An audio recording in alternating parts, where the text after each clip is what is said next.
This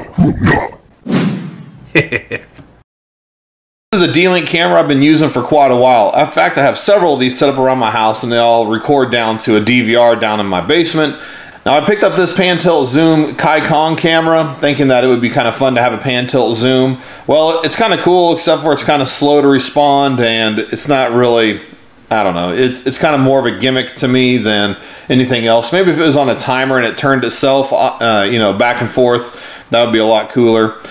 Also, this D-Link is proprietary, and I have a D-Link DVR that it records to, but no other camera can record to it. Like this one, it can't record to the D-Link DVR either. The biggest problem is that I have with these is that their resolution is so low, and you can still see like doors open or close or windows open or close, but the resolution is low, so it's really hard to get any detail in your picture. Well, that's why I picked up this Foscam C1. Comes in a box, looks like this, and it has a network port on the back to plug it in, a hardwired if you want, or it can do wireless, which is really good, especially since I don't have any wires ran through this old house. The coolest thing about this, though, is that it has the high resolution, and that you can see stuff so much more clear with this one than you can the other one. It also has a SD card slot down here on the bottom where you can set it up to save pictures and video to it. To set up this camera, you first have to install the Foscam app up here. And we'll go ahead and install this and accept. And what this does, it actually allows you to communicate to the cell phone for the first time so that you can set it up on your local network and get everything configured. Once you have it configured, you can either use the Foscam app itself, or you can use other applications if you want instead. So the first thing you want to do when you're going to connect this up to your network is you want to hardwire it into a connection you already have, like into your wireless router, your hub, and it should tell you it's connected. There's a little voice that comes out. Wired to connection succeeded. Good. Wired to connection succeeded. Alright, so back in the app, we do add camera, do the QR code scanning. Alright, then it's going to ask you for your wireless password, and you go ahead and type that in. And then it should be able to connect to your camera now, and it should ask you to log in here in just a second. So at this screen, what you want to do is go ahead and turn your camera around, and there should be a username and password on the back of it. In this case, the username is admin and the password is blank. So it's trying to log into it right now. Once it's connected, you should have a C1 up here at the top because it's a C1 camera. If we go ahead and hit the play button, then it's asking for the username and password, which I think is, oh, this is where it's actually asking you to set it.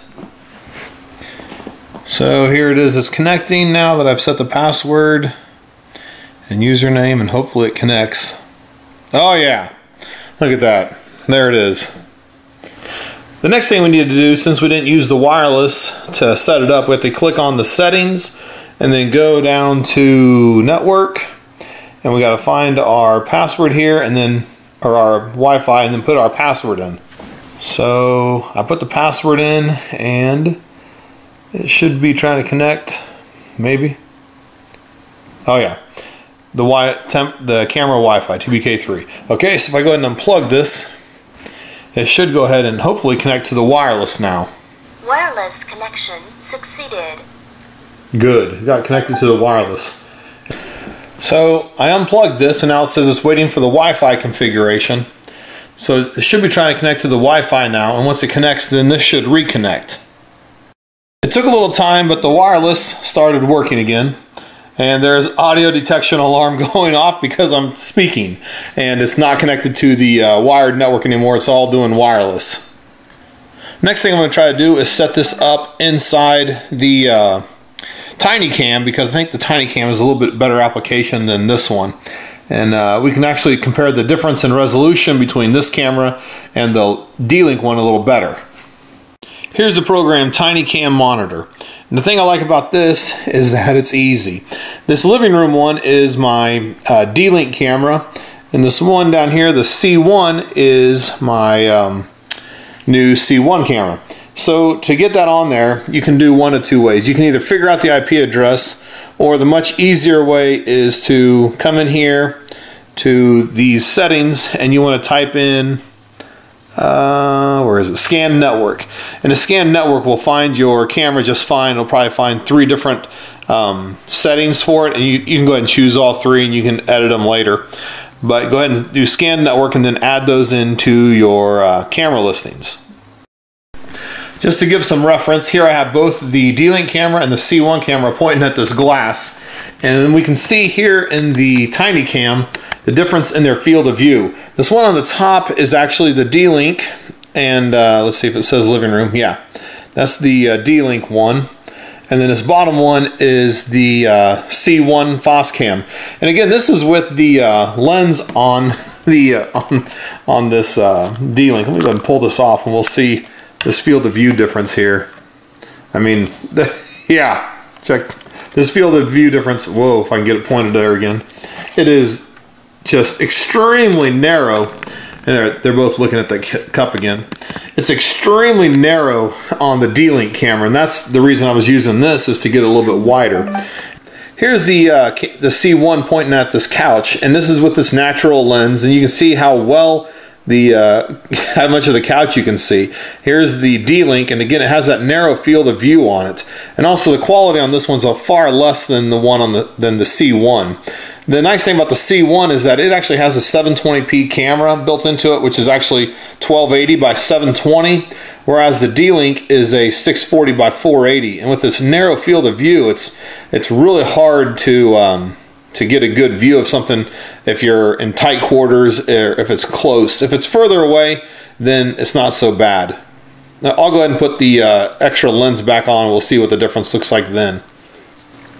Here's the C1 camera, and you can see that it actually has a wide angle picture on it, and the quality is pretty good. You can see almost over to the window and past the couch.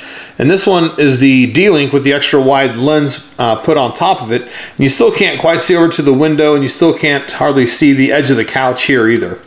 But the C1 has a 115-degree field of view and is very wide and very clear. So here, I'll get a little closer so we can focus on the quality.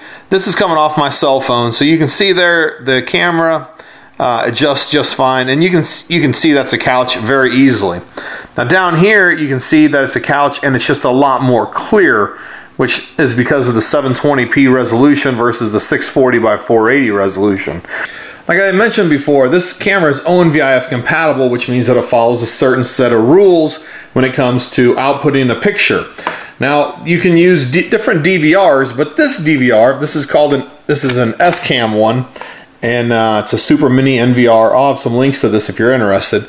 This is just a ONVIF compatible network video recorder.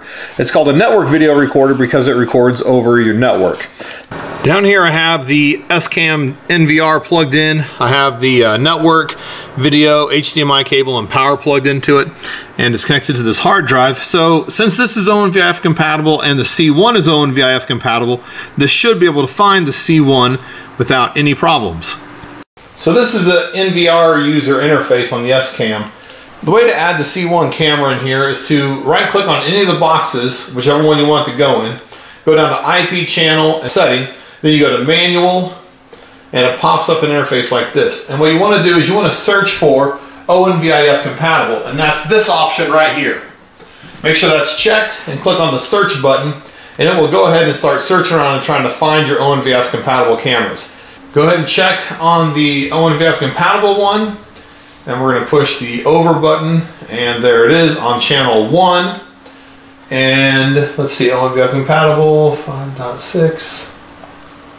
Everything else looks okay. Oh, username.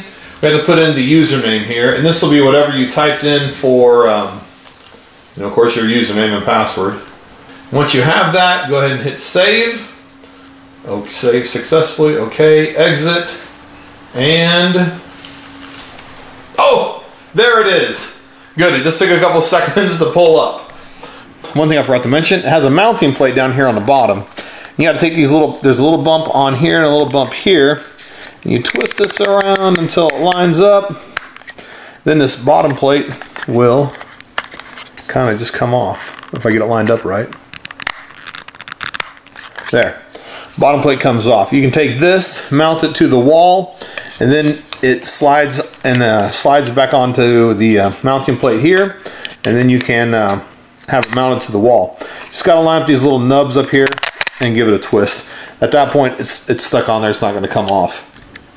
So after playing with these cameras for several months, my opinion on what I'm looking for in cameras has changed quite a bit. At first, I was just trying to go through and try to find something that would give me some eyes at home that I could check on when I'm away, and that D-Link fulfilled that need just fine.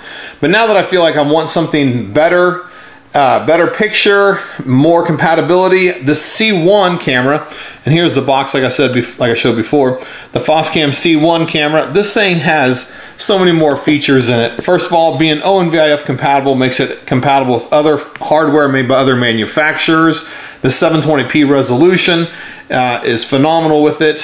So anyway, this is the Foscam C1 camera. This thing has an excellent picture, and I'm probably going to end up buying several more of these to replace my D-Links and just probably put these up on Craigslist for sale later. Anyway, if you have any questions about this Foscam C1 camera, leave them in the comments and I'll try to help you out as best I can. And as always, thanks for watching.